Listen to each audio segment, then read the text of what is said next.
आप लोग जानते हैं आजादी का असली मतलब? आजादी का असली मतलब वही समझ सकता है जिसने कभी गुलामी सही हो। हम सौभाग्यशाली हैं कि हमने स्वतंत्र भारत में जन्म लिया।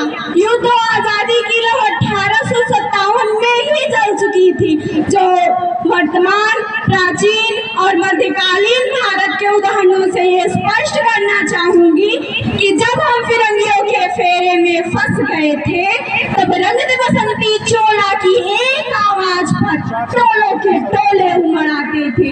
उसके वंदे मातरम के एक नारे से अंग्रेजी शासकों की जड़ों में तूफान आ जाता था। अब लोग मिट जाते थे, मर जाते थे, फांसी चढ़ जाकर भी अपनी देशभक्ति साबित कर रहे होते थे। तब देश बलिदान मांगता था, तब देश मर जाने को, मिट जाने को, फांसी चढ़ जाने को कहता था।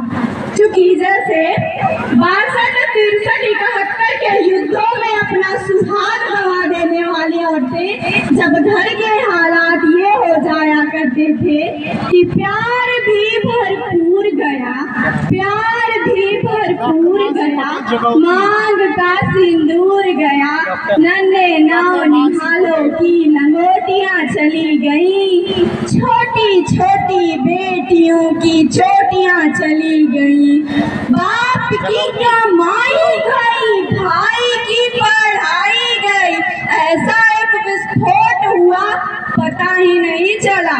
जिस्म की बोटियां बोटियां चली गई, बोटियां बोटियां चली गई।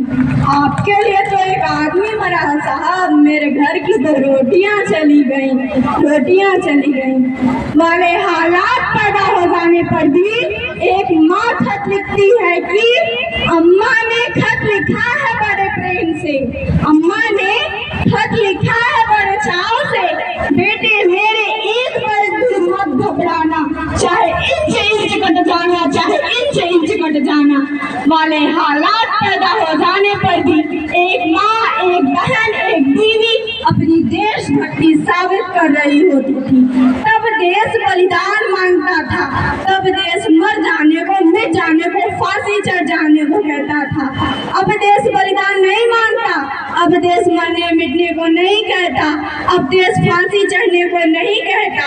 अगर आप ये कहेंगे कि फेसबुक और व्हाट्सएप की डीपी को 3 रंग से रंग देना देशभक्ति है, या फिर ये कहेंगे कि साल में 2 बार तिरंगा ले लेना देशभक्ति है, तो नहीं साहब, ये देशभक्ति नहीं है।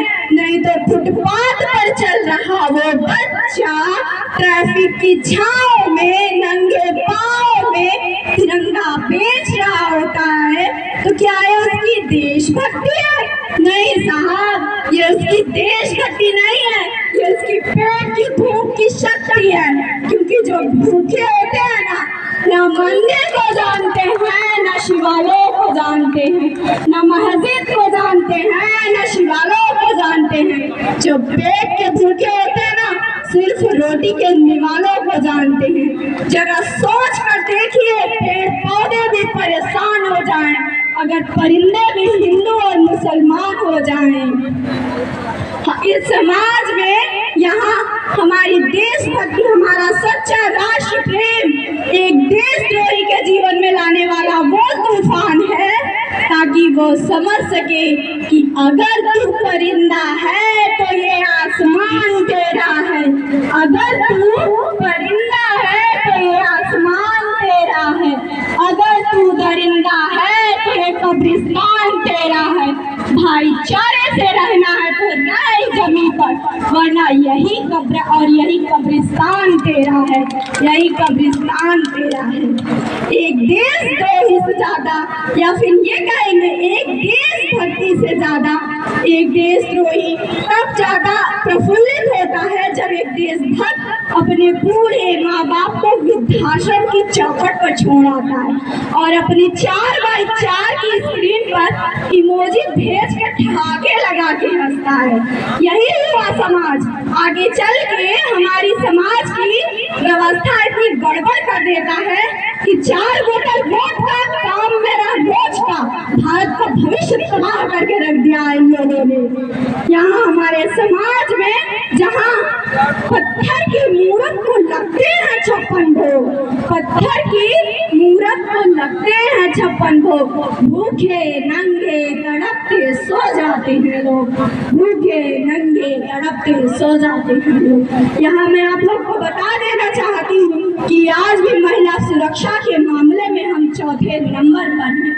जिस देश ने नालंदा तक्षशिला जैसे विश्वविद्यालयों की स्थापना की, उन 800 शैक्षिक विश्वविद्यालयों में हमारा एक भी विद्यालय खड़ा नहीं हो पाया है। शिक्षा के मामले में इतने पीछे हो गए हैं कि हम आगे सोच भी नहीं सकते हैं। जहाँ हमारे समाज में IIT नीट क्वालिफाई करने पर, रिश्वत ना देने पर सर्व शिक्षा अभियान को झुंझुना पकड़ा दिया जाता है।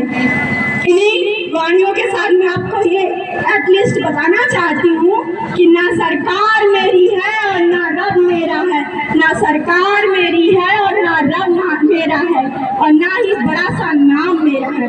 बस इतनी सी बात का गुरूर है कि मैं भारत की हूँ और ये भारत मेरा है और ये भारत मेरा है। और यहाँ ये था हमारा आज का भारत।